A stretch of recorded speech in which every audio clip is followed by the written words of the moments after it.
Viral, it is not audible.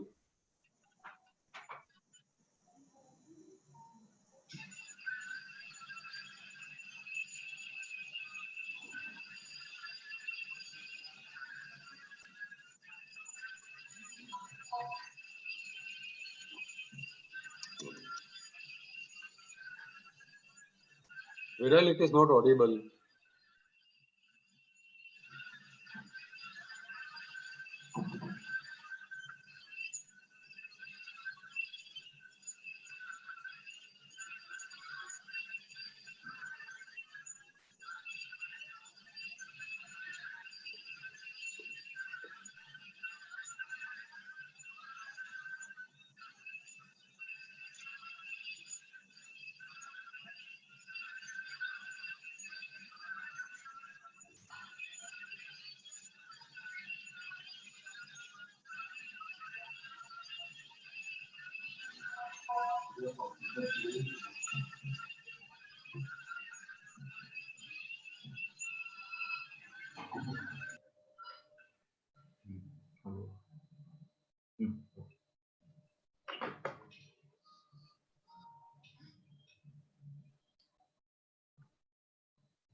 Amish बच्ची एक बार बात करें।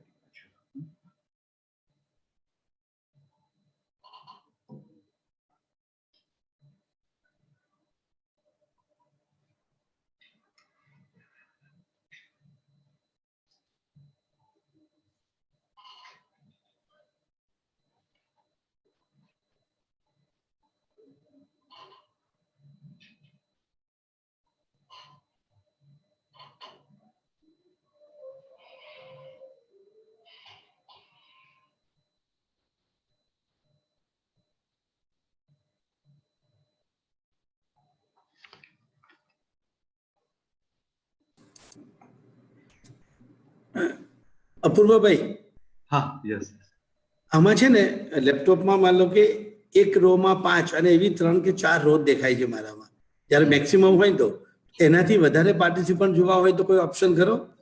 Sir, we are live, so please.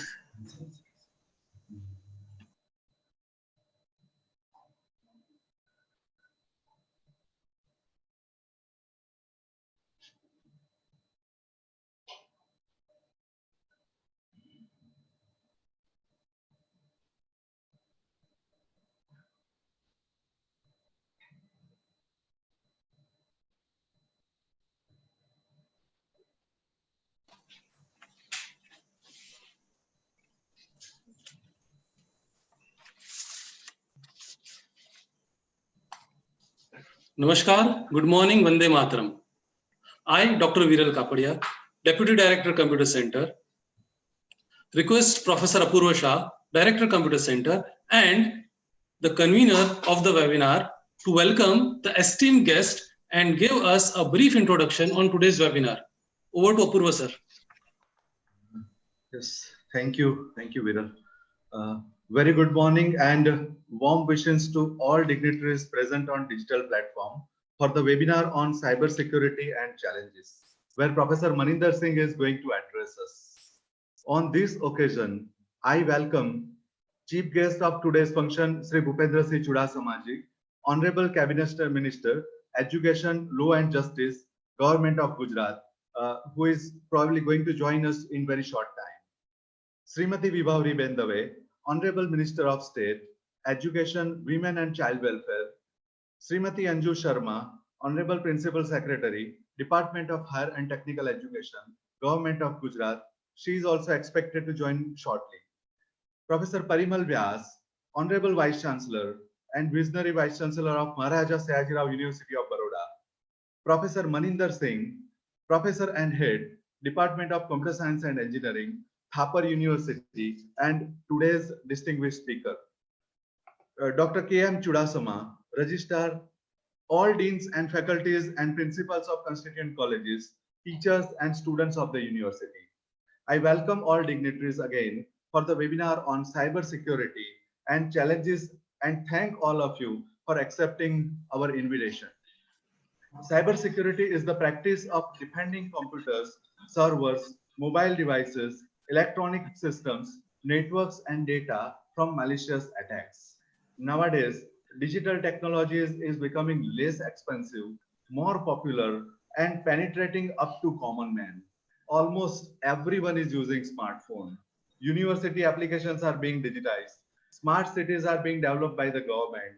Era of online education, uh, more popularly, especially due to Corona COVID-19 pandemic situation. Online banking, online payment, and technology is everywhere. That is what we are observing in today's era. And in this situation, cybersecurity is becoming important because government, military, corporate, financial, and medical organizations, they collect and store unprecedented amount of data on computers and other devices. A significant portion of that data can be sensitive information, where that may be intellectual property, it may be financial data, or maybe personal informations, which that is where unauthorized access could have the negative consequences. The global cybersecurity continues to evolve at a rapid pace with a rising number of data breaches every year. A report by Risk Based Security revealed that 7.9 billion records have been exposed by data breaching during only year 2019. Say 1 billion is 100 crores. So during 1 year, that much data has been breached. The issue of cybersecurity touches to everyone. A common man may be the victim of the same, or it may be affecting the presidential election of United States of America. Therefore, awareness should be created. Primary knowledge must be given to all the people, as well as experts of this field must be prepared. With this aim, we have selected the topic of the workshop, and we hope that we will be able to fulfill it in the presence of Professor Maninder Singh. Right? So I thank again all of you for sparing the time on digital platform and be with us. Thank you. Thank you very much, Apurva sir. Now I request Honorable Vice Chancellor, the Maharaja Sayajirao University of Baroda, Professor Parimal Vyas, who has a great insights on information technology and in e-governance. I request you, sir, to kindly give the opening remarks.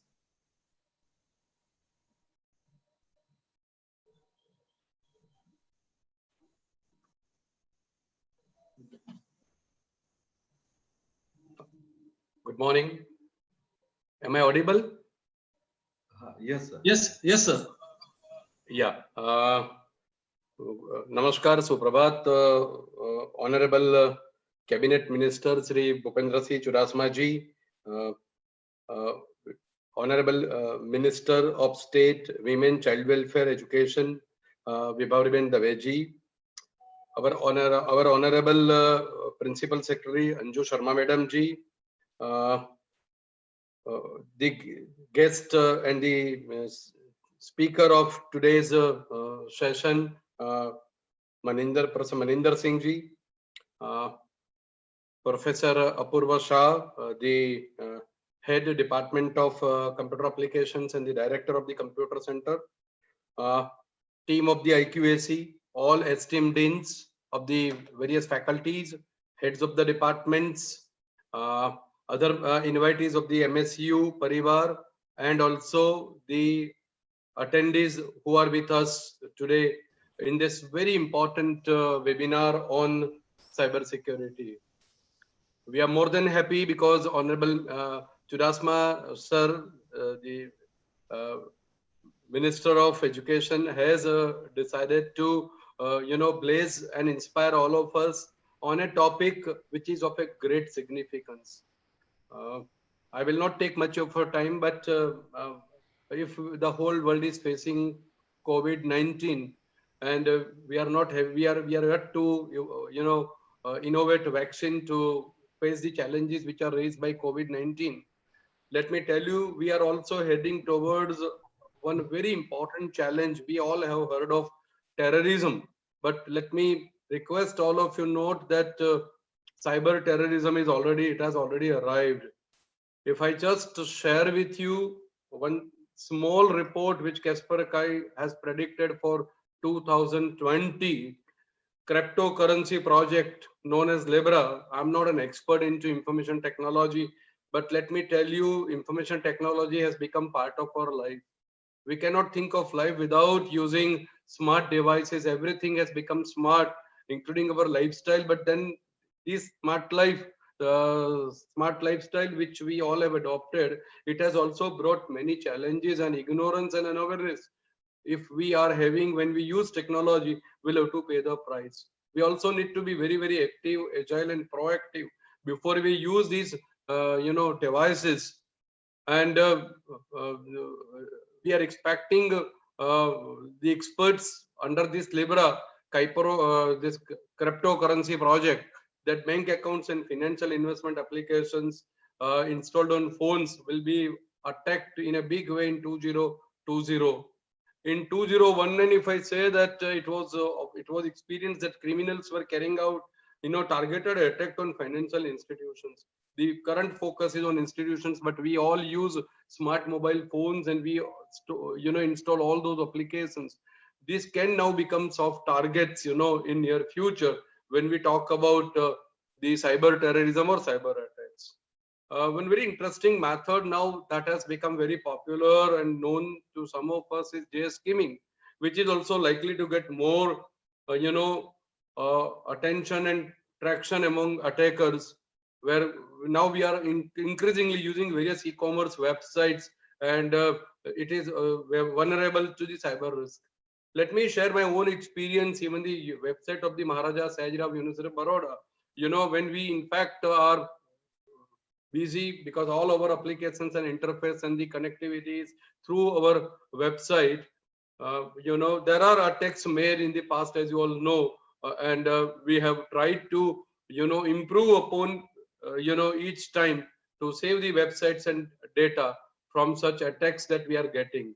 Let's look at what are a couple of trends that are likely to take place in the cybercrime in 2020. It is very interesting to note that the cyber criminals, they in fact can cause serious damage to all of us. In fact, they can in fact, they have already caused massive damage to states, cities, and corporations by stealing valuable data. Sometimes they would ask, they would ask some money, to share those data and to install it again on the platforms. It's very interesting to note that more than 6 billion fake emails are sent every day. Now, this is the state of affairs that we are facing. This is the finding of a report of Ernst and Young on the state of cyber security. Less than a third of URL, which we use, they are considered safe.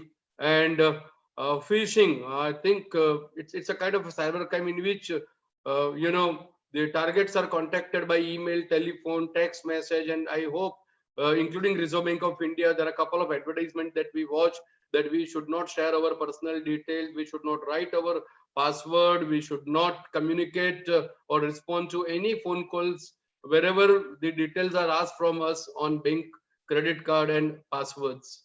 9 out of 10 attacks, they starts with the phishing email, and I believe there are hundreds of addresses which are being shared. I believe, if I'm not wrong, couple of days before, one of the Gujarati Daily carried out a very interesting report on the information which is available with the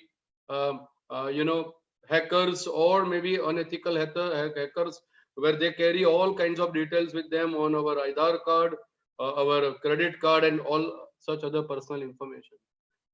When we are facing this COVID-19 pandemic, it is again very interesting to note that according to Panda Security, China is the main contributor to cybercrime. It is also its biggest victim too.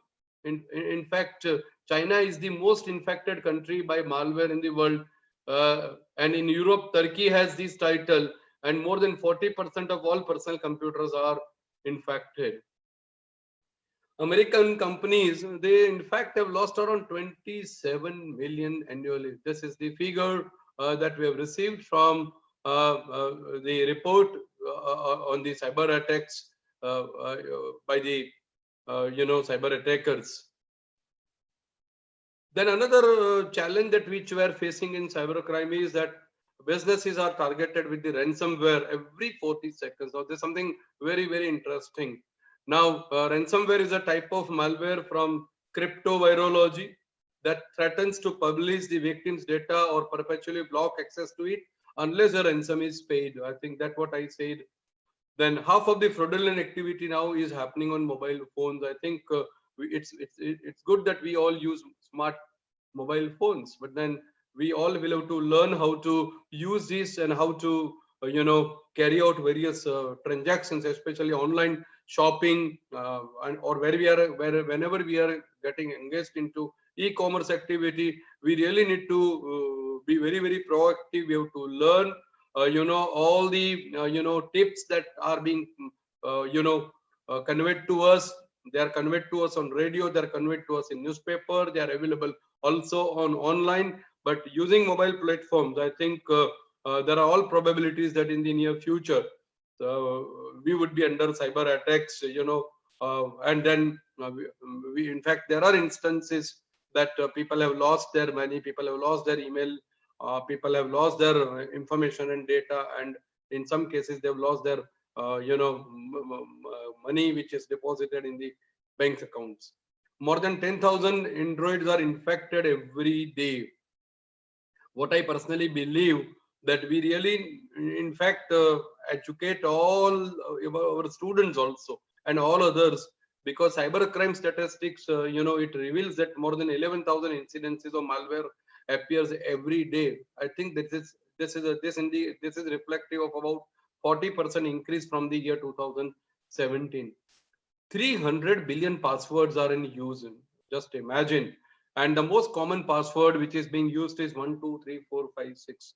I believe there are softwares which are available which tells us that how to set up a password. Not only we have to set up a password, there are verification tools and techniques which are available, which we really need to put to and use. And in some of the companies, as you all know, they change their password randomly every day. I think this is how we can save ourselves from the the attack that we get under cyber terrorism. There are effective methods which are available, but one of the biggest problem is the lack of effective methods for verifying identity of an individual online. Now relating it, because we have a family of 45,000 students and we offer a course in information technology here in the Faculty of Science. We offer undergraduate program. We also offer a postgraduate program in engineering and computer science. I believe this opportunity we should request Professor Maninder Singh to guide us also on the cyber security job report which is available. And it's very interesting to note for all of us that the global demand is anticipated to reach 3.5 million. Now this is by 2021. Now this is what we will have to look at. I think when we talk about women empowerment, yes, only a small percentage of women make up the cyber security workforce. It has been also said that we can bring military forces because they also have a training and they can also help us in cyber security. We really also need to develop we need to focus on soft skills versus technicals. It's about 1/3 of all cyber security professionals who came to the field, they are not having a background of information technology. So there's a great big challenge before all of us, whether we like it or not, but this is going to become another big area. And today if we are facing the crisis which is in fact has created a what we call physical distancing among all of us, I believe in the near future all educational institutions put together, we all will have to collectively work on cyber attacks and cyber terrorism. And we also need to learn how to take a backup, how to store data, and whatever that we get free, I think we should not get attracted, because I'll tell you, whatever offers that we get under the e-commerce platforms, I think these are the strategies and devices used by cyber attackers to steal our personal information and make our life and our financial security vulnerable. So once again, I take this opportunity to welcome Professor Maninder Singh, who is with us. It's difficult to get you, sir. We are so happy that we have decided to organize this webinar on a topic which is of a great significance. I'm very happy to share with all of you, Honorable, our beloved Churasma sir is also with us, and he would also be giving us guidance in this webinar. Thank you very much for a very patient listening, and we look forward for support of all of you whenever we conduct such webinar in the Maharaja Sayajirao University of Baroda. Thank you very much. Thank you one and all. Over to you, Viral. Thank you very much, sir. It was really inspirational and motivational things that you have told. And as everyone knows in the university that our Vice Chancellor is very much techno-savvy, and he is very comfortable with the technologies also. So he keeps on guiding us in such kind of events. Now I will request Honorable Minister of State, Women, Child Welfare, Education, Primary and Higher Education, Pilgrim Department, Government of Gujarat, none other than Srimati Vibhavariben Dave. She has been our mentor for this university, always guiding us in lot many things. I request Madam to please give us the inspirational address. Namaskar, Madam. आज जो cyber security and challenges webinar जो हैं उसमें उपस्थित हमारे शिक्षण विभाग के हमारे पिता तुल्य भूपेंद्र सिंह जी, वाइस चांसलर परिमल भाई, डिस्टिंग्विश्ड गेस्ट एंड फेसबुक और वेबिनार से जुड़े हुए मेरे और सभी लोग जो आज जुड़े हुए हैं। आज का जो सब्जेक्ट है मैं बहुत अच्छा सब्जेक्ट और बहुत मायने रखता है। समयानुसार का एकदम परफेक्ट सब्जेक्ट आज जो पसंद किया है। मैं महाराजा सयाजीराव यूनिवर्सिटी को इसकी बधाई देती हूँ। मैं ये भी गर्व करती हूँ कि हमारे नरेंद्र भाई बहुत जो एडवांस सोचते हैं, उन्होंने ये साइबर के लिए बहुत, साइबर क्राइम और साइबर सिक्योरिटी के बहुत लंबे समय से सोच के रखा था। हमारे बच्चों को या हमारे लोगों को भी मालूम है कि पूरे एशिया में साइबर क्राइम को डिटेक्ट करने के लिए फॉरेंसिक साइंस लेबोरेटरी गुजरात के पास है। आज कई और स्टेट में से भी हमारे पास ये साइबर क्राइम को डिटेक्ट करने के लिए यहाँ पे भेजा जाता है। बहुत से बड़े बड़े क्राइम भी डिटेक्ट भी हुए हैं। गुजरात ऐसा स्टेट है जहाँ पे सेक्टोरियल यूनिवर्सिटी में बहुत सी यूनिवर्सिटी ऐसी है जो only Gujarat is conducting that university, उसमें भी फॉरेंसिक साइंस यूनिवर्सिटी है। अभी जो बात हो रही थी women and child means women's जो आप उस पे बहुत ज्यादा इफेक्ट रहते हैं, तो मैं ये भी कह दूं कि अभी एक साल पहले जब उनका कॉन्वोकेशन था फॉरेंसिक साइंस यूनिवर्सिटी का, उसमें कॉन्वोकेशन में हमारे प्रधानमंत्री श्री आए हुए थे। उस कॉन्वोकेशन को मैं पर्सनली वहां पे थी, इसलिए मैं कह सकती हूँ कि उसमें जो कॉन्वोकेशन में जो टॉपर्स थे वो 90% महिलाएं थी। गोल्ड मेडलिस्ट थी वो 90% महिलाएं थी। तो ये साइबर अटैक को जानने के लिए, उसमें काम करने के लिए आज महिलाएं बहुत उत्सुक हैं। मैं ये कहना चाहती हूं कि इसके लिए हमको हर यूनिवर्सिटी में एक सेशन रखना चाहिए कि जिससे हमारे लोगों को भी पता चले कि साइबर क्राइम कैसे होता है, कैसे उसको निपटाया जा सकता है। नरेंद्र भाई मोदी ने कहा था, can we secure world with from bloodless war?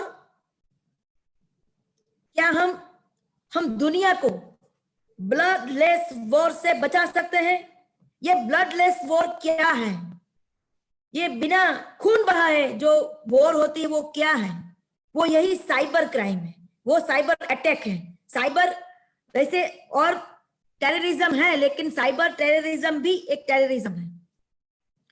Narendra भाई ने उस समय से ये काम शुरू किया। आज विजय भाई रूपाणी भी इस काम को बहुत महत्व देते हैं। मुझे ये गर्व है कि हमारे बच्चों को, और ये जानते हैं हम कि साइबर क्राइम के हिसाब से क्या होता है। सब लोग जो ई कॉमर्स या बैंकिंग में ई बैंकिंग को पसंद नहीं करते हैं, क्योंकि वो डर रहे हैं कि साइबर क्राइम के हिसाब से अगर हम ये करेंगे तो हमारे पैसे कोई ले जाएगा।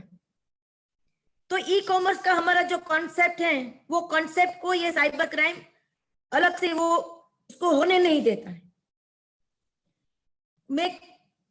भारत हमारा जो साइबर क्राइम में मैं जानती हूँ कि भारत एक लीड लेने जा रहा है। उसमें गुजरात सबसे आगे है।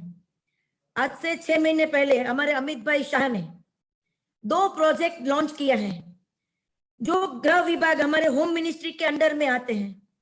एक है आश्वस्त और दूसरा है विश्वास। आश्वस्त प्रोजेक्ट जो है वो है assured assistance service helpline from shortest time. ये हमारा साइबर क्राइम को डिटेक्ट करने के लिए ये पूरा एक प्रोजेक्ट लॉन्च हुआ है। वो गांधीनगर में ही चल रहा है। मैं ऐसा मानती हूँ बहुत से लोगों को ये मालूम नहीं है। तो हम ये वेबिनार से और वेबिनार के बाद भी हर यूनिवर्सिटी में हमारा ये जो एक प्रोजेक्ट 2 है वो सब बच्चों को पहुंचना चाहिए, सब बच्चों से वो अवगत होने चाहिए। ये जो साइबर क्राइम है उसमें जो भी विक्टिम होते हैं उनको वहां अप्रोच करने से उनको तुरंत, ऐसे बहुत से केस हैं। अभी हमारे वाइस चांसलर जी ने बताया है कि ये कितने केस किसमें है, कितने मोबाइल्स पे हो रहे हैं, कितने वो सभी लोग जो भी विक्टिम है, अगर वो हमारा आश्वस्त प्रोजेक्ट के जहां पे जो कांटेक्ट करते हैं तो उनका सॉल्यूशन भी होता है। दूसरा है विश्वास प्रोजेक्ट। मोदी जी जब यहाँ पे थे तब 289 सीसीटीवी कैमरेज लगाए थे। उस समय जब सीसीटीवी कैमरा का बहुत इतना पूरे भारत में इतना नहीं था, और आधुनिक टेक्नोलॉजी से कम मैन पावर से हम क्राइम को कैसे डिटेक्ट कर सकते हैं, कैसे उनको इन्वेस्टिगेट कर सकते हैं और उनको एविडेंस के तौर पर भी यूज कर सकते हैं। रूपाणी जी ने इन प्रोजेक्ट को आगे बढ़ाते हुए आज 1256 प्लेसेस और पर वो सीसीटीवी कैमरेज लगाए हुए हैं। उस कैमरे का जो नेटवर्क है वो नेटवर्क है 34 डिस्ट्रिक्ट में लगाए हैं, और 7 से ज्यादा हमारे जो टूरिज्म के प्लेसेस हैं, जैसे हमारा सरदार पटेल का स्टेच्यू ऑफ यूनिटी है, ऐसे प्लेसेस पे लगाए हुए हैं। वैसे 1256 जो प्लेसेस हैं वहां पे कैमरे लगाए हुए हैं। ये जो कैमरा है उसका नेटवर्क ऐसा है कि सीसीसी એટલે કે कमांड एंड कंट्रोल सेंटर हर जिले में लगाया हुआ है। उसका नाम रखा है नेत्रम। वो हर जिले में है, और वो जिला जो है उसका जो नेटवर्क है वो यहाँ पे गांधीनगर अहमदाबाद में जो एक सीसीसी सेंटर है, कमांड एंड कंट्रोल सेंटर है, वहां पे है। उसका नाम है त्रिनेत्र। आप समझते हैं त्रिनेत्र, हमारा शंकर भगवान त्रिनेत्र हैं, तो वो पूरे ब्रह्मांड को जैसे कंट्रोल करते हैं, वैसे ही गुजरात आज साइबर सिक्योरिटी, साइबर क्राइम उसमें बहुत एडवांस से चल रहा है। और पूरे राज्य में ये जो सीसीटीवी कैमरास है उसमें विक्टिम जो है उसको हम आइडेंटिफाई कर सकते हैं, गुना जो होता है उसको आइडेंटिफाई कर सकते हैं, उसका डिटेक्शन कर सकते हैं, उसका हम एविडेंस के हिसाब से भी यूज कर सकते हैं। तो आज आप देख रहे हैं कि हमारे मुख्यमंत्री विजय भाई रूपाणी जो हमारे स्टेट के सीएम है, उनके पास ये गृह मंत्रालय है, और हमारे राज्य कक्षा के मंत्री प्रदीप सिंह जी भी उनमें बहुत ही अच्छी तरह से काम करके गुजरात को साइबर क्राइम से बचाने में आज बहुत आगे है। मैं ये कहना चाहती हूँ कि हमारी यूनिवर्सिटीज के बच्चे जो हैं उनको ये सब बातें मालूम नहीं होती, तो उनका शॉर्ट वीडियोस अगर हम बच्चों को बताएं, उनको मालूम हुए कि हम साइबर सिक्योरिटी में सिक्योर हैं, हमारे गुजरात सरकार हमारे साथ है, अगर हम विक्टिम बनेंगे तो भी सरकार हमारे साथ रहेगी, तो मेरे को लगता है वो बहुत ही मायने रखेगा। हमारा भारत ने आज देश के बाहर के जो लोग हैं उन पे कंट्रोल करने के लिए भी बहुत सक्षमता से काम कर रही है, और देश के अंदर के जो आतंकवादी हैं, जो टेररिस्ट हैं, जो साइबर क्राइम कर रहे हैं, उनको कंट्रोल करने के लिए भी बहुत एडवांस सोच रही है।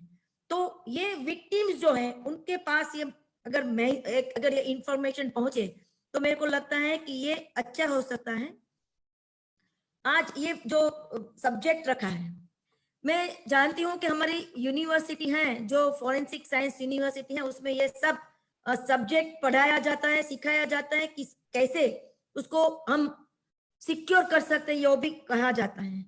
तो यूनिवर्सिटी भी, हमारी फॉरेंसिक साइंस यूनिवर्सिटी में भी बच्चों को एक बार विजिट भी करवाएं, उनको ज्ञान प्राप्त हो जाएगा, उनको मालूम होगा कि हमारा गुजरात कितना एडवांस है। तो ये पूरी बात लोगों, बच्चों तक पहुंचे, यही बात मैं कहना चाहती थी। आज आप सबके बीच इतने अच्छे सब्जेक्ट में मेरे को ये बात करने का मौका मिला है। गुजरात सरकार जो कर रही है वो मैं आप सबके पास मैंने रखा है, और हमारा पूरा ये जो सेशन है उसमें से भी बहुत बात हमारे सामने आएगी, उसको भी हम कैसे निपटा जा सकता है ये भी हम सोच सकेंगे। Education for the victim of the cyber crime, ये बहुत अच्छी तरह से हो सकता है। यही बात करके मेरी बात पूरी करती हूँ। अस्तु, वंदे मातरम। नमस्कार। नमस्कार।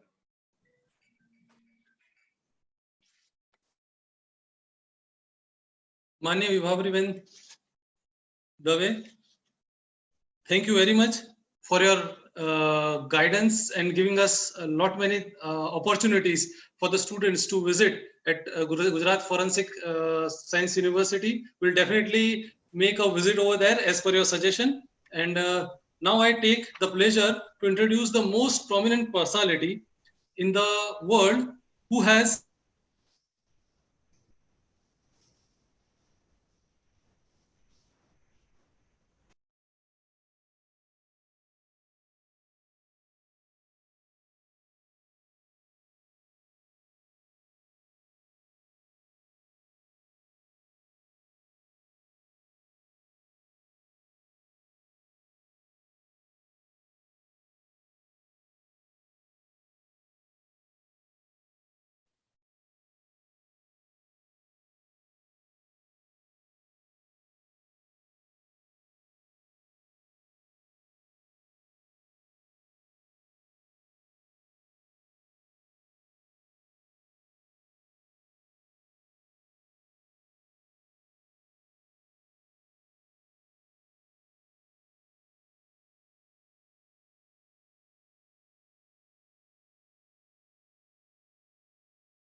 sorry for the interruption in the internet.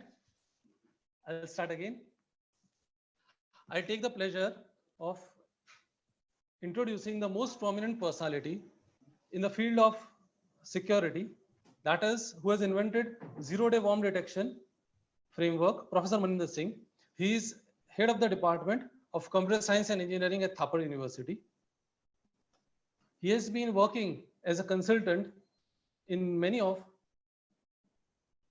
the organizations such as DRDO, as well as TCS and many other reputed institutes.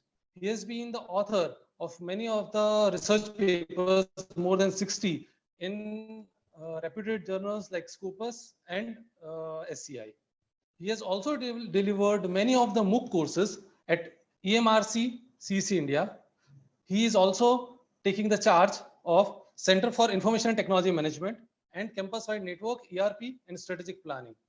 It's really an honor to have you, sir. I request you, sir, to please give us the insights. Thank you very much, Professor. It's my pleasure to be with you people at this point of time. I am really indebted to MSU Baroda University for inviting me for this session. In my initial talk, I just want to say thank you to all the dignitaries which are present over this virtual conference. Now, beginning this particular topic, it's a time of the day when we require security. So I am just sharing my screen where you will be able to go along with me. So we are going to talk something which will be online. So I'll not present much of the stuff on your PPT, but rather I'll showcase you that what can happen if we don't take care of our security measures and we don't follow in line with the guidelines which are publicly available, but the people actually do not follow those guidelines. So if we start following the guidelines and there are some trivial things, we can safeguard our asset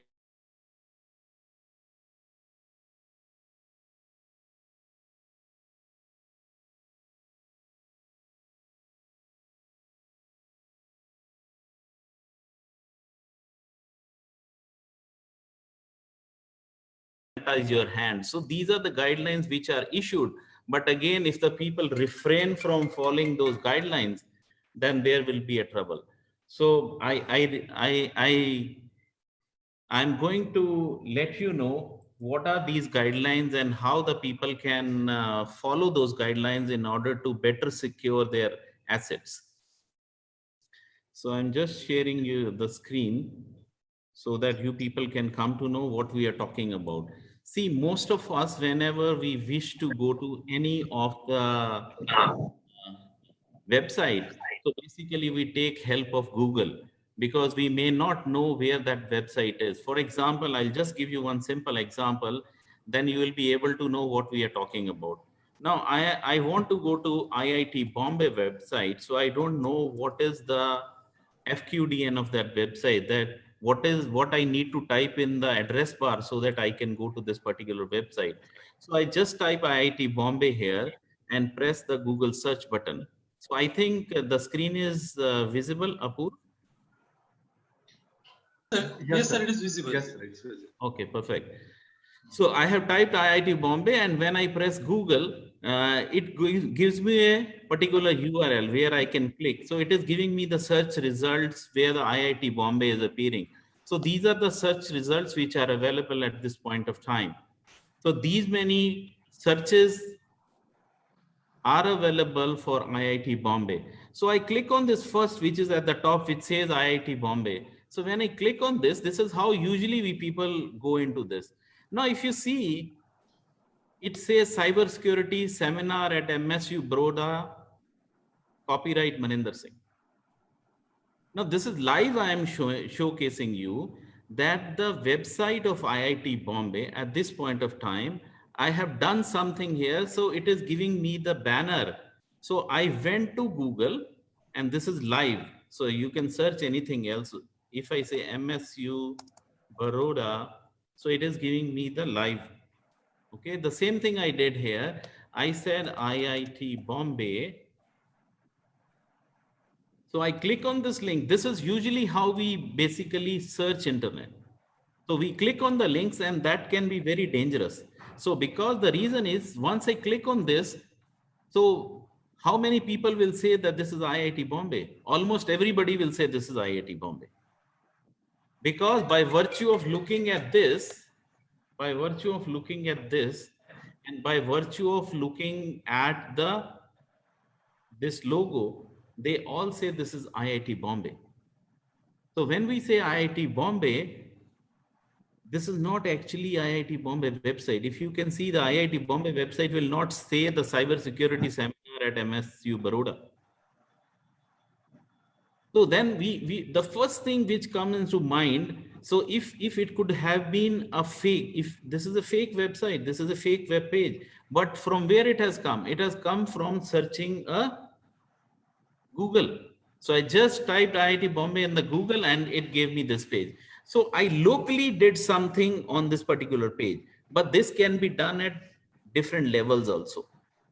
So what I am emphasizing here, that the security starts from the bottom of the level. So that means if you people are not aware about what is happening in the internet and how I can safeguard my assets, then there will be a big problem.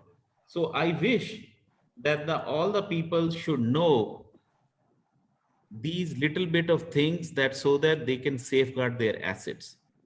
So now why it has happened? The first thing is we must need to be assured that whenever we are surfing a website, this website is original or it is duplicate. So how we are going to make sure that this is the original website? By looking just at the, I think there's some trouble with the connection.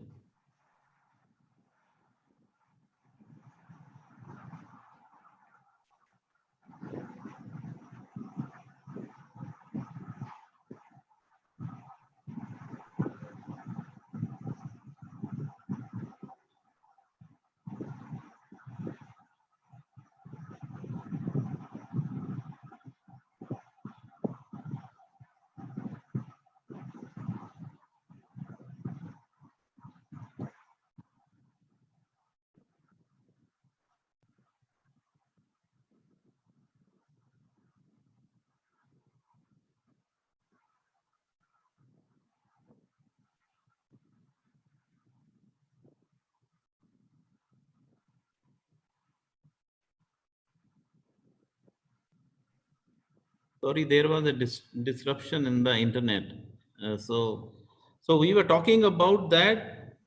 Initially, if you look at the URL said that it is IIT Bombay, but actually this was a fake page which was showcased to you.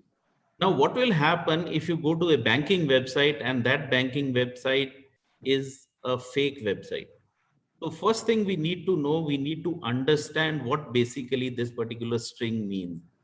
The string which I have showcased you, what is this string? www.iitbombay.ac.in. So we need to understand this. So see, basically what happens, I'm again going to share my screen so that I can write something and show you that what is happening.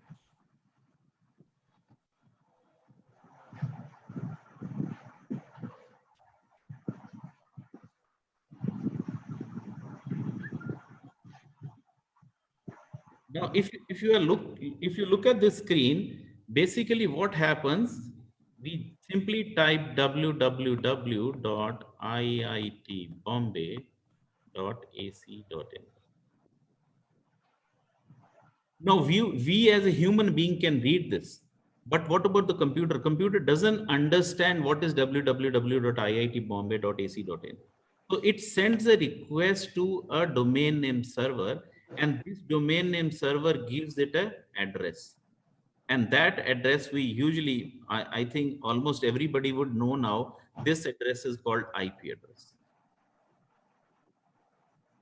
So that means each of these string, whether it is www.iitbombay.ac.in or www.thapa.edu or www.google.com, all of these things are related to a IP address. And that IP address is getting stored in the DNS server. Now, if somebody can change the entries in your DNS server, then what will happen? This IIT Bombay, instead of pointing to the original IIT Bombay website, it will point to the fake address. So when it points to the fake address, that's where the phishing happens. So whenever we are surfing internet, we need to be very sure what we are surfing, whether this is the original or it is a duplicate. Now the point comes, how I will check whether this is original or duplicate. So you need to just pay attention on what I am showing you now. So I'll just share my another screen. Now, when you are connected to the internet, you just give a command called ns lookup. Professor Apurv, this is visible? Yes, it is. Yes, sir, visible it is. Okay. So now when I give this command ns lookup, basically it hooks me to my nearest DNS server. And as I told you, this DNS server is responsible for giving me the address. I cannot memorize address. I am a human being. I am good at remembering names. I can remember name now because I have met you people. I will remember Apurv Shah name. I will remember Parimal Vyas name. I will remember any other name, whatever comes in front of me. But if somebody asks me, can you give me the phone number of Apurv Shah? Then what will happen? I need to go back to my cell phone and find out what is the number of Apurv Shah. Because we as a human being are not very good at numbers. We are good at names. But it is completely different when we talk about machine. Machine is good at remembering numbers. It is not good at remembering names. So that means we need to make some things which will map to the physical world and cyber world. And that in case of internet is done by DNS server. So when I give a command here, ns lookup, and then I say www, tell me what is www.iitb.ac.in. Now you see what it gives me. It gives me an address. You can see this address. I'm just marking this address. Now this is the address of IIT Bombay. Okay. Now this IP address is mapped to IIT Bombay. So whenever the request will go from my machine, this machine is going to talk to this address. Now in between, if the DNS, somebody poison the DNS and change this particular address, what will happen? I end up in going to a fake website destination. And if there is a replica of original website, I fall prey for that particular hacker. So that hacker is showing me the IIT Bombay, and it is showing me something else also there, but it is not original. So you're getting my point. Now, why it is showing me the website where it says that there is a cyber security challenges webinar at MSU Baroda on IIT Bombay website? Because I have created a fake web page and I redirected this iitb.ac.in request to go to that address. Now I'll show you where I did this. Now you people can just notice that this starts from 103. This is 103.21.127.1. Okay, just keep it in mind. There's no need to write this. Just make sure that this address is in our mind. Now, if I go and give a command ping and say www.iitb.ac.in. Now you see what happened. I got a different address now. So this address is different than the address which was given to me by a DNS. So that means somebody has in between changed the entry of this original website to point to this fake address. Now, if this guy is going to go to his browser and types www.iitb.ac.in, he is going to go to this particular address which has a fake web page. And this happens daily. Multiple people are falling into prey of hackers by virtue of this DNS poisoning. This kind of attack is called DNS poisoning. That somebody has poisoned my DNS, and by virtue of poisoning, I am going to go to a different destination, and there is a replica of original website which is available. And in technical terms, we call this attack as phishing attack. And this happens daily to hundreds and thousands of users across the world. Now, the question comes how I can safeguard myself. So you need to understand how I can safeguard myself. So see what happens for each of us.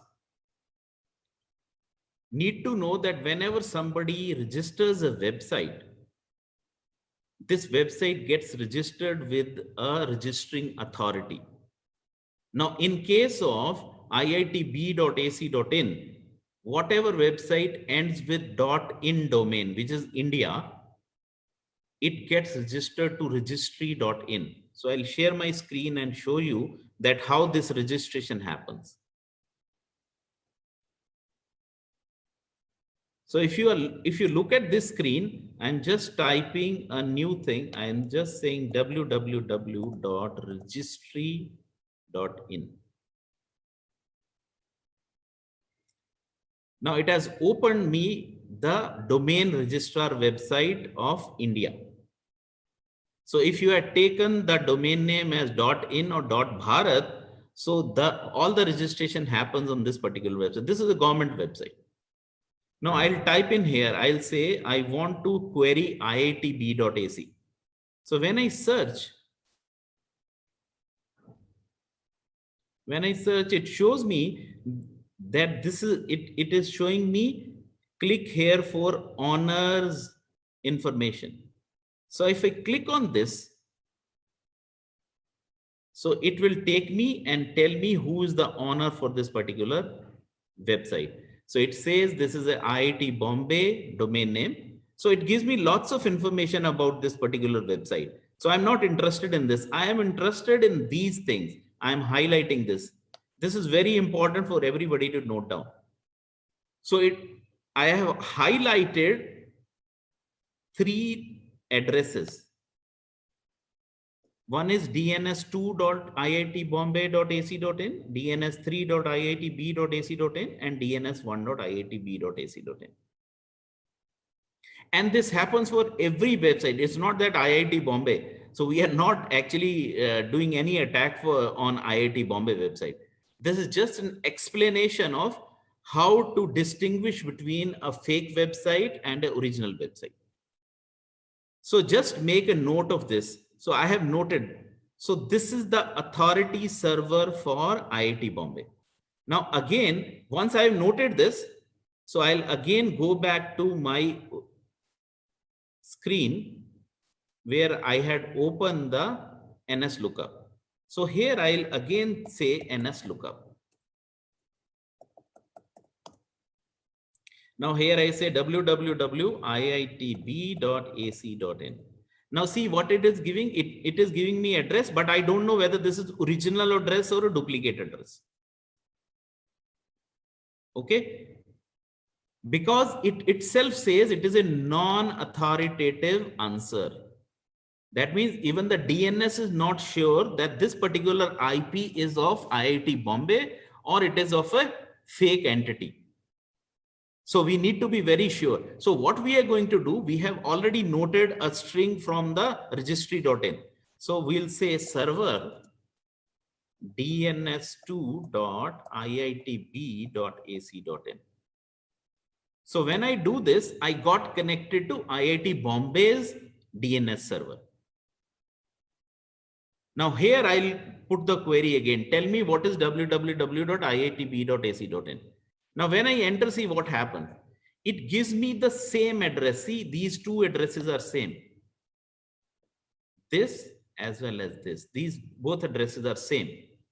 And also, initially it was non-authoritative reply. Now it doesn't say non-authoritative because this is authority. So this is how you can prove the authenticity of a particular website. So initially, when we are surfing website, we don't know what is the actual IP of this website. So it may be somebody has done the DNS poisoning and I am getting a fake IP. In that case, if you want to be very sure that whatever site I am visiting, this is original website. So what we can do in that case, we can simply go to NS lookup. Prior to it, we need to visit registry.in in order to find what is the authority server for that particular organization. Once we know the authority server for that organization, then we can go and pose a query to NS lookup. Then it is going to give you an address. You followed this. So this is how we can prove the identity of a website. Now, once you have proven the identity of a website, the next thing which comes in mind is that now I know this is original website. As Professor Parimal was saying, the first line of defense is your password. So once you have proven that this particular website is original, then you can go and hook onto that particular website. Now the era has changed. Era has gone from the era of internet to era of Internet of Things. Okay? So let me explain you what that Internet of Things is. Now see what is happening. So previously I told you that each and every domain is associated with the address. And this address we call IP address. Now this IP address is of 32 bits. That means at the maximum, I can have 2 raised to 32 machines in the world. These are the unique. That means I can have 2 raised to 32 unique addresses which I can generate out of this particular IP address. Now this IP address is called IPv4. This is a version 4. Now we are in a world where we want to talk to a tube light, we want to talk to a fan, we want to talk to a Fitbit on my hand, we want to talk to a sensor. That means each of this device should have an address. Then only we will be able to talk to that device. And what has happened, we have gone from IPv4 to another version, which is called IPv6. Now IPv6 is of 128 bits. That means I can have uniquely 2 to the power 128 unique addresses generated by this. That means whatever device is in the world, we can address that device by virtue of this kind of an IP address. Now think of a scenario. I have a pacemaker installed in somebody's body, and that pacemaker is talking to the health monitoring system in the hospital and sending my critical data of my health to that particular location. Now, what happens if in between somebody changes some parameters? So that will be a very critical case. Or I can cite another example. In 2010, I am talking about a decade back. In 2010, gas pipeline in Iran was sabotaged by the hackers using this particular terminology. They were able to hack into their system, and that was a critical infrastructure. The critical infrastructures are also remotely controlled with the help of some addresses, some mechanism. And that's why we call it as Internet of Things. So when there are so many devices across the world and each device has its own manufacturer, each device is not following a particular standard, then we are actually doing nothing but inviting a trouble. Now, what kind of Fitband? Everybody is now a health freak these days. The people start wearing those Fitbands. Now, these Fitbands send the data to some device, your mobile phone. Now, that means your mobile phone is connected to the internet, or via Bluetooth also it is sending the data. That means this device is in the public space having a IP address, and that particular address is binded to this particular device. Now, if somebody in the outside world will be able to get hold of this address, and if that is not following the standard guidelines of security, you can imagine what will happen. So all your nuclear power plants, they can get controlled remotely by the hackers. And that can create a biggest trouble of any time to any country. So we need to be very sure about the security. So now where is the basic problem? The basic problem again comes to the accountability of universities. I am good to hear that your university had started a course on information security, as told by your vice chancellor. Now see what happens in the universities. We need to teach the kids about this, that how to code, because whatever is happening, this is happening because of poor coding. So if you cannot code well, your program will be susceptible, and this will have vulnerabilities, and these vulnerabilities then can be hacked by an hacker. So we need to understand this criticality of programming. Now, when we teach students about how to code, we draw this triangle. This triangle has 3 vertices, and one of the vertex is called ease of use. Ease of use.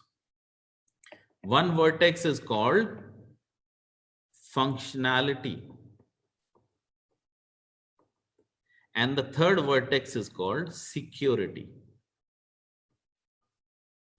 Usually what happens, all of our people talk about security, but security is 11th item on 10-point agenda. So it is not getting addressed at all. But if we want to have a secure cyber world, we need to address security from the bottom. We need to address where is the pain, why it is happening.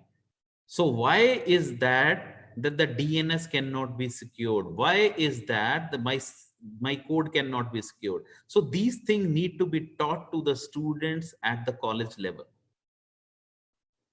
So this, if you look at this triangle, in the middle of this, we have a developer. So this is the developer. So now if we ask developer that you produce a code which is the user can use it easily, what will happen? We lose at the functionality, we lose on the security. Now, if we tell somebody that you work for security, what will happen? The ease of use will get reduced and the functionality will get reduced. So you can think of those devices. Like I can give you an example from a computer science perspective. If you want to compare Windows operating system with Linux operating system. So Linux operating system is not that user friendly, but then the people say it is more secure. On the other hand, Windows operating system is more user friendly, but then they say the security is less, because we need to maintain this balance. We need to maintain this balance that we will have equal attention paid to ease of use, equal attention paid to security and functionality. Like you take a simple example of this device, mobile phone. So how many functions this device has? Hundreds and thousands of functions, but almost 90% of the time we use this device for calling or doing WhatsApp kind of a stuff. All other functionality, whatever is there in the device is of a minimal use. Then why it is in the device? So if you have so many things on a particular device, there is a problem which is bound to come. So we need to think from that perspective that what will happen. Now, tomorrow what will happen? Each of your devices, each of your assets will have address associated. And that address is going to be unique for you. So for the cyber crime defense analysts also, this will become somewhat easy to pinpoint, because these will be unique addresses given to each individual entity on this earth. Then we need to understand that where the security lies for that kind of a structure. Now I'll just give you another example. You look at this. You look at this screen. Now I'm showing you a worldometer. So it is having this clock ticking. You know what is happening here. This is what the whole world is working for. So at this point of time, our population is rocketing high. Now, if I have these many people in the world, which I have to cater to, so you can see it has reached 7 billion on 31st of October. So these many people I need to cater to. So that means the security for these many people need to be dealt with when we are talking about cyber security. So you can note down this. These are the 7 followed by 9 digits. Okay, 7 followed by 9 digits. So if I just show you a simple mathematics, I'll just open my calculator and I'll share that with you. Okay. And just sharing, just give me a second. Okay. Yeah. So I just share this calculator screen with you so that you can see what I'm talking about here. Now, what I was saying, that new version of addressing, which is called IP version 6, has 128-bit. Now, how much is 128-bit? I'll simply say 2 to the power 128. This is this bigger number. It's a huge number. Okay. Now, if I divide this number by the world population which is available, so this is 778,990,3619. So each individual will get these many addresses. You can think of what I'm going to do with these many addresses, because computer system is going to work with these addresses only. So if I have those many addresses, what will happen? Tomorrow you will have your Jhumka having one IP address, your Bindi will have an IP address, your Specs will have IP address, and all these devices are automated. And you are trackable. Wherever you go, the people will come to know, okay, now we can simply say on a phone, yaar main kahin aur hoon, I cannot talk to you. But once these devices are connected, and that's what we called as Internet of Things. So when each and every device can talk to each and other device, what will happen?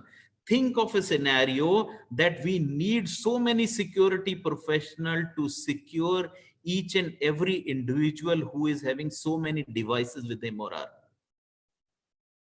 And that is the point where we need to ponder as a country, as an educationist, as an academician. We need to find out a way that why it is happening, why we are producing a code, why we cannot have coders which can produce a code which is secure from everything. So I'll just show you. I'm not saying that Windows is secure and Linux is not secure, or Linux is secure and Windows is not secure. iPhone is secure and Android is not secure. So each and every piece of software which we produce in this world has a vulnerability. And that vulnerability can create a trouble. I'll just share another screen and show you that each and everything in this world has a vulnerability.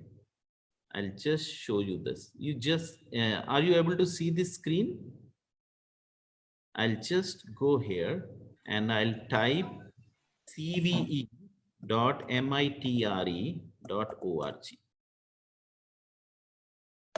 I'll just open this website. Now you can see total entries in this. Now, first of all, we need to understand what is CVE. CVE is common vulnerability and exposures. What are the common vulnerabilities which are there in the software devices?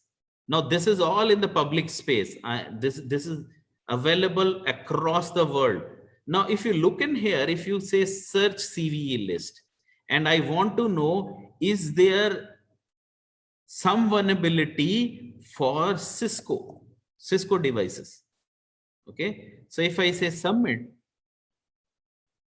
So you see there are 4,713 vulnerabilities in so-called Cisco devices. See, I am not undermining any of the vendor here. You put any vendor here, you will find n number of vulnerabilities there. So that means there is some root cause which need to be addressed.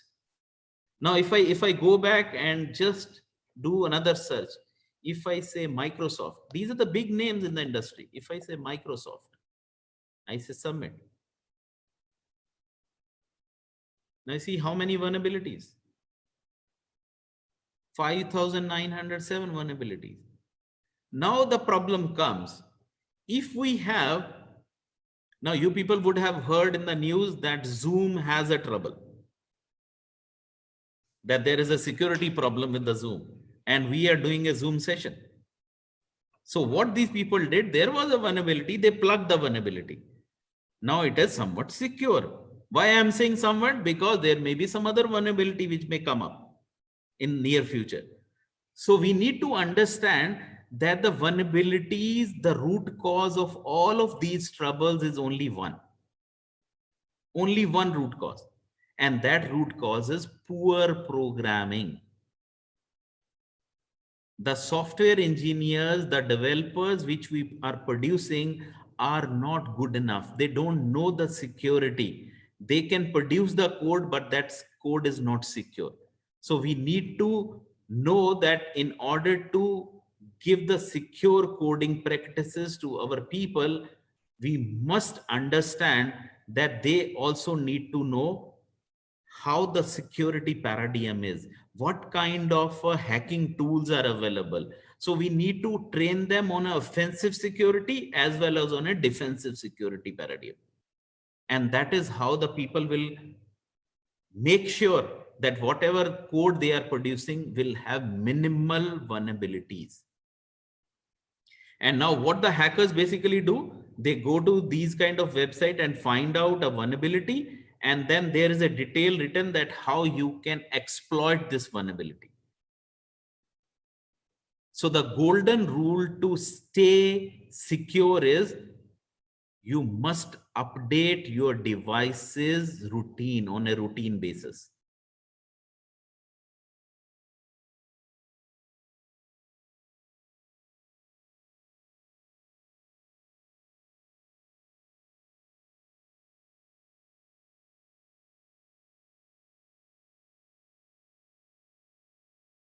Let me cite another example. It would be interesting for many of you.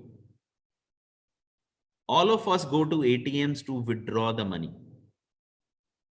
Okay. Now these ATMs at the back end would have some operating system running. And that operating environment, if that operating environment has a vulnerability, what will happen?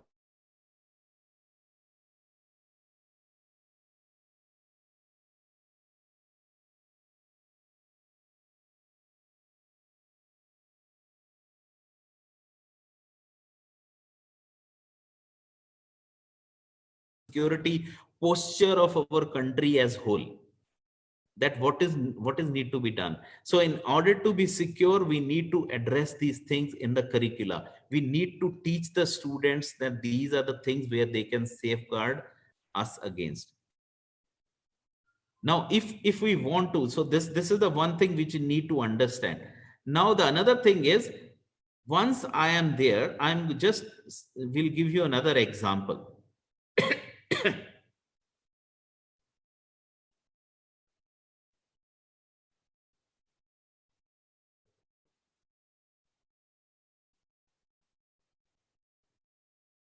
Are you able to see the screen? Yes, sir, it is audible. Now once you see that I have a legitimate website, you have proven the legitimacy of a website, then the next thing comes is you need to enter a password. Now, what about the security of a password? Any computer science book, if you open, it will say the password should be minimum 9 characters or more than 8 characters. it should have a small case letters.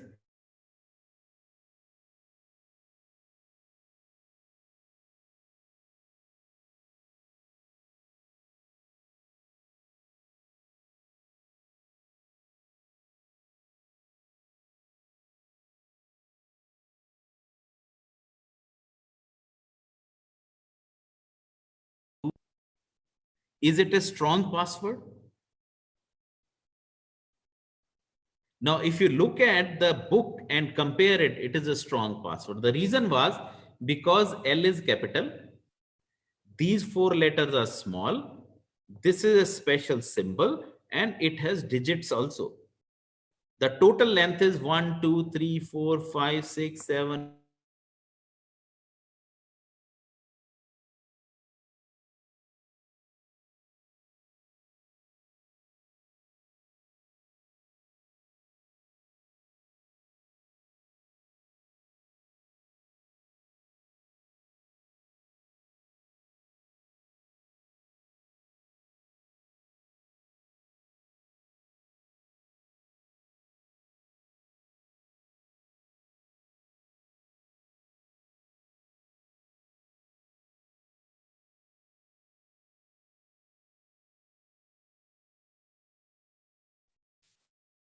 Hello.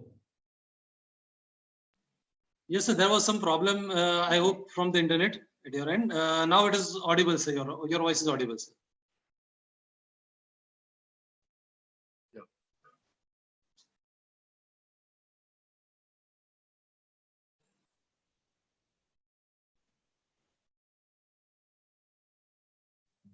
Bit long character string. Okay. Now that means if I want to get hold of your password, I need to exercise 2 raised to 72 combinations.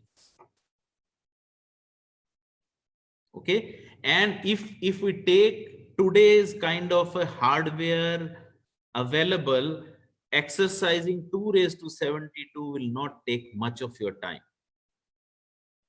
So-called strong password becomes a weak password because this can be cracked within 11 hours. So on a very strong machine, it will not take more than 11 hours to crack this kind of a password. Another trouble is this kind of passwords I'll not be able to memorize.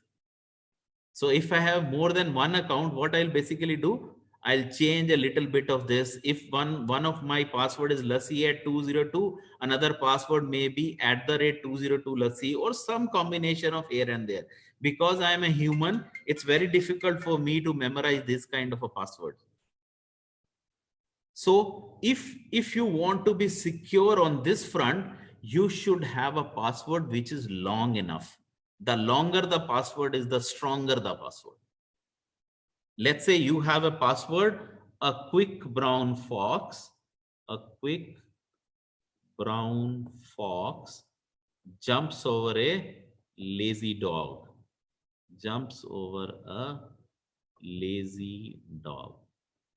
Now, if you look in this has 26 characters. That means this is a big password. 26 characters is a big password. Now, if that means I have to exercise 26 multiplied by 8 and then 2 raised to power. So this much I have to exercise in order to get hold of this password. So it becomes very, very difficult for anybody to get hold of this kind of a scenario.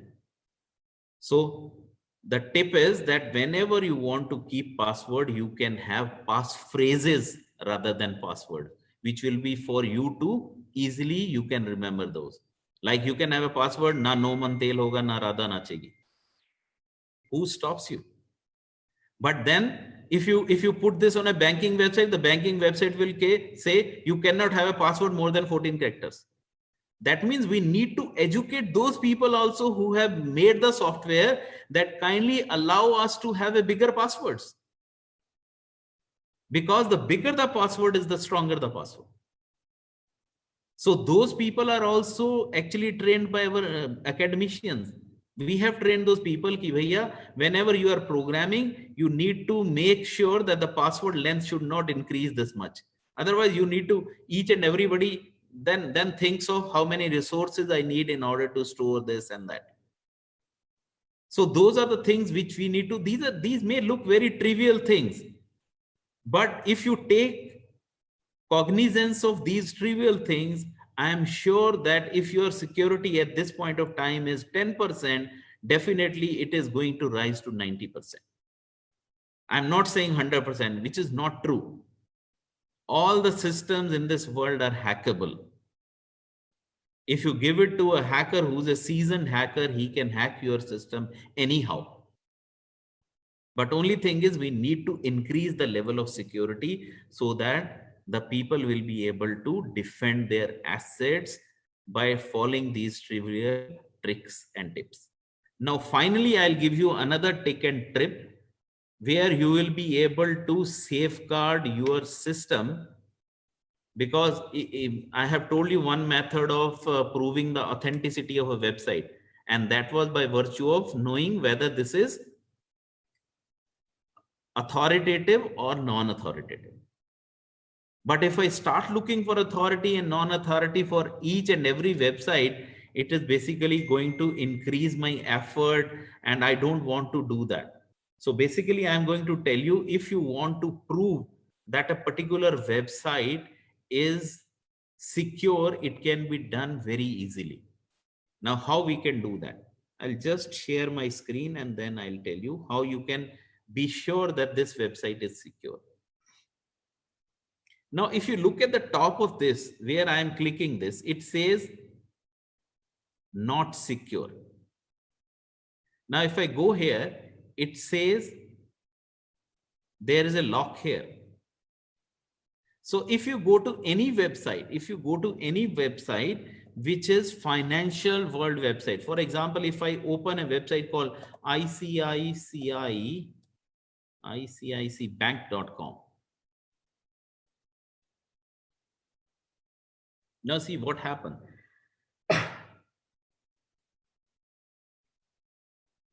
I think there's some issue with the bank. Let me open www.onlinesbi.com. Now, if you look at this website, and this is only for the financial institute website, or only for the website where the financial transaction happens. So if you want to safeguard yourself, these are a small tip which you can use. Number one, you should look at the top here. It should be HTTPS. Okay. This protocol should be HTTPS. By virtue of having this protocol, the data which is being sent by you to the banking server, this gets encrypted, and then the data is getting sent out on a channel. So if somebody in between is reading, he will get the encrypted data. And second thing, you must have a lock here. You click on this lock, so it will give you the certificate information. And this certificate information, you see, this certificate is issued by DigiCert Global CA. So this is the certifying authority which is proving that this website is original. So you need to check this certification, and this should be in an OK state. If the certificate is in OK state, you are good to go and invest your money on that particular website. Reason being, this is an original website. But having said that, let me be very sure on this. It will not be on, even if you check this, there are cases that still you are in a trouble, and that will happen if you see that this lock is not there and there is an exclamation sign instead of this lock, or there is an interrogation sign, or there is a cross on that particular lock. Kindly do not, it may be a fake website. So kindly make sure the lock is there, and this is HTTPS if you are investing your online money on that particular website. So this is a small tip for you people to know the originality of a particular website. But it may be case that if your machine gets compromised, it may install the fake certificate. In that case, it will show the lock, it will show HTTPS, but still the website will be duplicate. But those cases are 1 out of million. So you need to take care about your assets, computing assets, so that they are secure in order to make you secure and secure surfing of this website happen. Okay. So I think this is what I wanted to share with you people. If time permits, some other time when we are physically allowed by this corona and all thing, we may be together once again. And because face-to-face interaction is very different. And then we will be able to, because then the people can ask questions, and then we will have better interactions having on that regard. But I hope that today's talk has given you some insight into the security features and how we can secure ourselves in this very hostile cyber world. I once again thank all the dignitaries. I don't need to mention their name. They are very prominent personalities in their own era. So thank you very much for inviting me for this. So I'll just give back my authority of speaking back to Apurv so that he can conclude this session. Thank you very much. Thank you. Thank you. Thank you very much, sir. It was indeed a great learning lessons for all the programmers that are as a participant participating in the webinar. All our graduating and post-graduating students are participating over here. So we have a few questions from our participants. Please go ahead. From where we can get this, what are the sources of secure coding? So if the students want to learn secure coding, from which point they should start with? This okay, see, whenever somebody gets recruited in Microsoft, they tell this guy to read a particular book which is called Secure Coding Practices by LeBlanc. This is by Microsoft Press. LeBlanc, okay, sir. So it tells you about what are the secure coding practices, how you can write a secure code, and what are the coding standards, because coding standards are much more essential. So when we write any program, we start writing like integer A, integer B, or character A, B, C. So those are the coding practices will not be followed in the industry. So you need to know the coding standard, you need to know the security standard, and all these are being told, being spelled out in this particular book. So if you follow that, so this is the initial thing which you can follow. Yeah, sir. Another question that was raised from the participant was how to check the vulnerability of a portal if the students or they are doing some project or they go to industry and they develop a website or a portal, then how they can check that whether it is vulnerable or not? See, there are tools available which can help you to find the vulnerabilities in that application in the operating system. So there is a tool called Nessus, Nessus, Nessus. You can use, this is a vulnerability scanner. So it can scan the vulnerabilities and system, and it will let you know what are those vulnerabilities. Then you have another tool called Core Impact.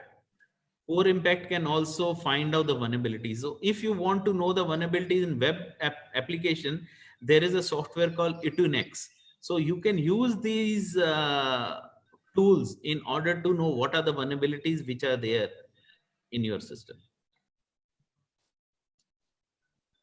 Thank you very much, sir. These were the two questions that we have received from the participant. It was indeed a pleasure to have you, sir, today. Now I request our Honorable Bhupendra C. Chudasama ji, Honorable Education Minister of the state, and we request sir to guide us. श्रीमान मनिंदर सिंह जी, परिमल भाई और जुड़े हुए सभी हमारे अध्यापक, प्राध्यापक और मेरी बहन विभावरी बहन, सभी विद्यार्थी बहन और भाइयों, I congratulate Maninder Singh for a good speech and presentation. As a Minister of Education, for 45-50 minutes, I was a student. Actually, I learned very much. It was a good presentation. I think you are a teacher and you taught all we people in a good way also. मैं हमेशा नरेंद्र भाई को याद करता हूं। देखिए, आज की परिस्थिति कभी नहीं सोचा था कि आएगी, लेकिन हमारे फोरसाइट दीर्घदृष्टा नरेंद्र भाई के मन में तो ऐसा था ही, और हमेशा अपने मन में मेरा गुजरात, मेरा गुजरात, मेरा गुजरात, और अभी मेरा भारत, मेरा भारत, मेरा भारत। तो देखिए कि सेक्टोरियल यूनिवर्सिटी विभावरी बहन ने बात की है, किसी के मन में, ध्यान में, पूरे देश में नहीं आया।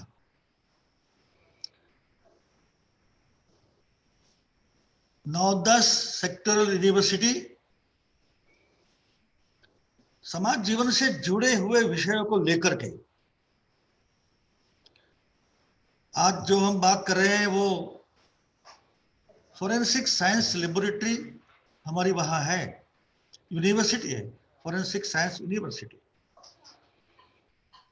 इसका उपयोग हम यहां कर रहे हैं आज के विषय के अनुसंधान में। जो आज का विषय है उसका उपयोग हम कर रहे हैं फॉर मनिंदर सिंह और everybody's kind information. It is the only university in the world for crime, for theft, for fraud, for every type of big fraud and crimes.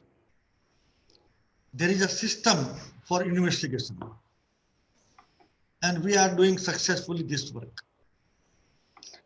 Narendra भाई को मालूम होगा ही कि अगले जमाने में सब ऐसे ही ऑनलाइन होने जा रहा है, होगा ही। पहले के जमाने में सब ऑफलाइन था, अभी ऑनलाइन है। ऑफलाइन में चोरी की पद्धति अलग थी, ऑनलाइन में चोरी की पद्धति अलग है। आज ऑनलाइन में सभी छोटे बड़े बिजनेस, सभी बैंक्स, होटल्स, टूरिज्म, एग्रीकल्चर में list of lakhs of farmers, transport, education, health, ये सभी क्षेत्रों में ऑनलाइन है। तो उसका उपयोग भी इतना है, लाभ भी इतना है, फायदा भी इतना है। लेकिन एक बात मनिंदर सिंह ने बहुत अच्छी की कि जो हैकर्स हैं वो भी होशियार हैं। हम जितनी भी व्यवस्था करें उसको तोड़ने के लिए उनके पास व्यवस्था है। Then we have to increase our security, then their हैकरशिप। हमारे पास इतनी लेवल की सिक्योरिटी होनी चाहिए, क्योंकि ये इतने लेवल की सिक्योरिटी हमारे पास है। मनिंदर सिंह ने प्रेजेंटेशन में बताया, बहुत अच्छी तरह बताया। We have in all the sectors including army, we have, इतना फायदा भी है, लाभ इतना है, मगर एक हैकर ये सभी फायदों को नुकसान में बदल सकता है। तो हमें इसके बारे में अवेयरनेस की जरूरत है। अवेयरनेस, मुझे लगता है कि एमएस यूनिवर्सिटी ने आज का जो वेबिनार का आयोजन किया है वो ये अवेयरनेस के लिए ही है। अगले समय में हम सबको इस सिस्टम में आना पड़ेगा, तो हमारे ध्यान में सिर्फ सिस्टम का लाभ होगा, सिस्टम का फायदा ही होगा, तो हो सकता है कि हम वी कैन बी चीटेड, कहीं भी ऐसा हो सकता है। तो नुकसान के रास्ते भी हमको मालूम होने चाहिए कि ये फायदा है तो नुकसान भी हो सकता है। तो हमारे कोई भी व्यवसाय में, बिजनेस में नुकसान नहीं होना चाहिए। तो नुकसान न होने के लिए ये सब इंफॉर्मेशन हमारे लिए जरूरी है। ये सब इंफॉर्मेशन के लिए हमारी सब यूनिवर्सिटी भी काम कर रही है। For the information of Maninder Singh, Gujarat में हमने स्टार्टअप के लिए बहुत अच्छा काम किया है। We are on the top in the ranking of the country. Gujarat is on the top in startup. तो स्टार्टअप के इंक्यूबेटर्स जो हैं वो भी इस क्षेत्र में बहुत अच्छा काम कर रहे हैं।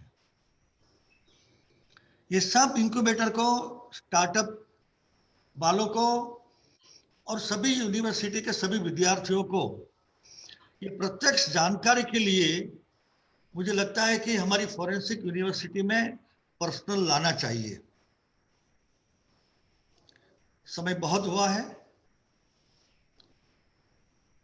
मैं जो ग्रेजुएट, पोस्ट ग्रेजुएट्स के जो हमारे विद्यार्थी बैठे हैं उनको कहना चाहूंगा कि this is the subject, sky is the limit. Before corona or after corona, we have to think, we have to plan. इसी क्षेत्र में बिफोर कोरोना जो पॉसिबिलिटीज थी, इसी क्षेत्र में आफ्टर कोरोना बहुत पॉसिबिलिटी है। क्योंकि सभी बिजनेस में वैसे फिजिकल प्रेजेंस अब कम होती जाएगी। तो ये सिस्टम से हमें काम करना ही पड़ेगा। तो इस सिस्टम से फायदा हो, नुकसान न हो, इसकी जागरूकता के लिए सबको सिखाना पड़ेगा। ये सिखाने का काम हमारे विद्यार्थियों का है। हमारे विद्यार्थी पूरी जानकारी के साथ, इस विषय की जानकारी के साथ ग्रेजुएट बने। अगेन आई से स्काई इज द लिमिट। पूरे विश्व में आज यही सिस्टम चली है, चलने ही वाली है, तो उसका हम फायदा क्यों न उठाएं। जैसे नरेंद्र भाई ने 10 साल पहले ये सब हमको, गुजरात को दिया, अब देश को दे रहे हैं। तो कोरोना के बाद सभी क्षेत्रों में इंडिया की मांग बढ़ने वाली है। In technology, in industry, in business, in agriculture, in yoga, in Ayurveda, in all the sectors we will be on top. क्योंकि हमारा ही उपाय, भारतीय उपाय आज पूरे विश्व में कामयाब होता जा रहा है। Indian solution in corona virus also. तो इस क्षेत्र में क्यों हम पीछे रहे? इसी क्षेत्र में हम विश्व की बराबरी नहीं, विश्व से आगे निकल जाए। मैं सभी छात्र छात्राओं को राज्य के शिक्षा मंत्री के नाते मैं आह्वान करता हूं, अब सब इस क्षेत्र में जुड़े कामयाब हो। और हमारी MS यूनिवर्सिटी तो बहुत पुरानी यूनिवर्सिटी है, अच्छी यूनिवर्सिटी है, और इस यूनिवर्सिटी से इस सब्जेक्ट की आज शुरुआत हुई है। मुझे लगता है कि ये सब्जेक्ट आगे ही बढ़ेगा। आपने तो स्वागत किया मनिंदर सिंह का, मगर मैं भी शिक्षा मंत्री के नाते मनिंदर सिंह आपका मैं बहुत बहुत स्वागत करता हूं, और इतनी अच्छी शिक्षा हमको दी है आपने, उसके लिए आभार भी व्यक्त करता हूं। जय जय गरवी गुजरात, जय जय Garvi Gujarat.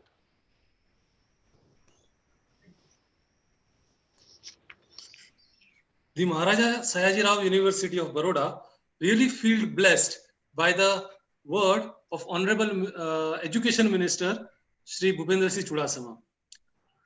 Sir has already guided us about the Gujarat Forensic Science University that is located in Gandhinagar. It runs many of the courses regarding forensic hacking and forensic management. And right now, even cybercrime department of Nepal and nearby Bangladesh and nearby countries, they also come here in this institute to get trained at GFSU, that is Gujarat Forensic Science University. Thank you very much, sir, for blessing us by your kind words. I request Registrar Shri K.M. Chudasama ji to give vote of thanks. Thank you very much. Thank you would be a very small word for the Honorable Minister Saab, because being a person of this stature, the Honorable Education Minister was so keenly hearing today's entire session.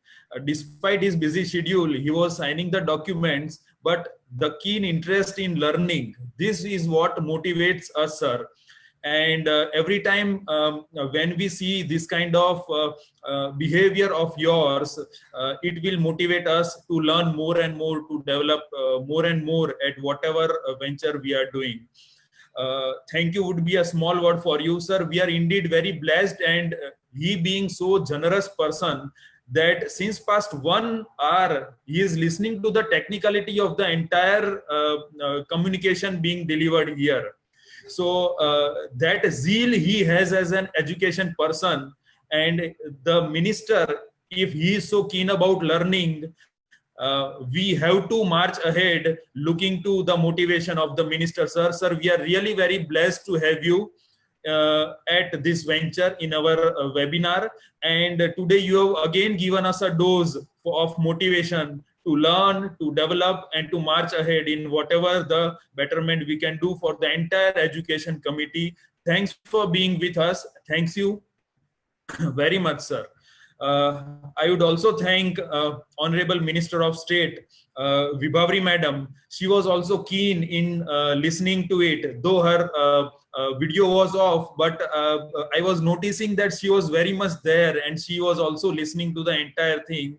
She is also a learned person, and she also has a zeal of again learning. This is what our education system teaches us, and Gujarat is not lagging behind. That has been proved today by the presence of the Education Minister, Madam.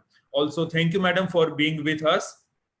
Our honorable guest, who was literally taking a session, and everybody, like, we learned at least 3 things: that password should be long, we have to be very authentic in terms of finding the accurate website. Sir, these are very small inputs that everybody would take home today. We have number of in thousands, I can see in thousands participants are there, and all of them would be taking these tips which are provided here in this webinar. Thank you so much for giving time to us, Maninder Saab.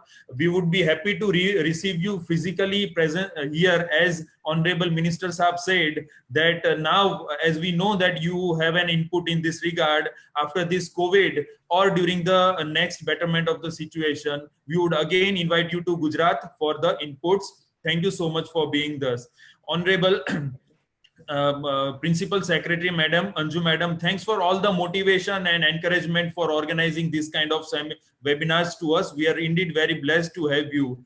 Our Professor Parimal Vyas sir, being as said that he is also a technocrat, he finds ways and means of engaging technology in whatever the measures we can adopt. Maybe it online result declaration, which we did 2 days back, on-rail recruitment portal. His fundamental is that since the student enters the university until he leaves, everything should be in digitalized form. And at the same time, he is also very keen that this digitalization should not be lethargic. Here also, he pinpointed that we have to safeguard our interest so that our entire data management is very secured. Apurva ji, the convener of the entire webinar, he also very nicely gathered this topic and appreciated by Honorable Minister Saab also that this is a new era wherein we are interested. And Vibhavri Madam, she also pointed out beautiful things. See, varieties of things which we come to know during webinar, these things we would not have done, we would not have received anywhere. So it's good that we are recording this webinar, and it would be again and again heard because very beautiful things have been come out during this webinar. I thank one and all who are associated with it. The number of participants, I can see all my deans are there, principals are there, research scholars are there, computer department, all these staff members are there, and there are other university participants also. So we are happy that from this platform, we are sharing in thousands of number a beautiful point of security, which is a need of the day. And we are indeed very blessed with the presence of Honorable Minister Saab, Minister Madam, the dignitaries who have delivered a nice lecture today with all the motivation of Srimati Anju Madam and the encouragement from the Vice Chancellor, sir. I once again thanks one and all, and thank you very much for being with us. It is indeed very motivating. This kind of presence we are getting every time, and this is what is motivating us, and we come up with the new webinar which gives input to Gujarat. Thank you so much, everybody. Thanks. From MS University Parivar. Thank you.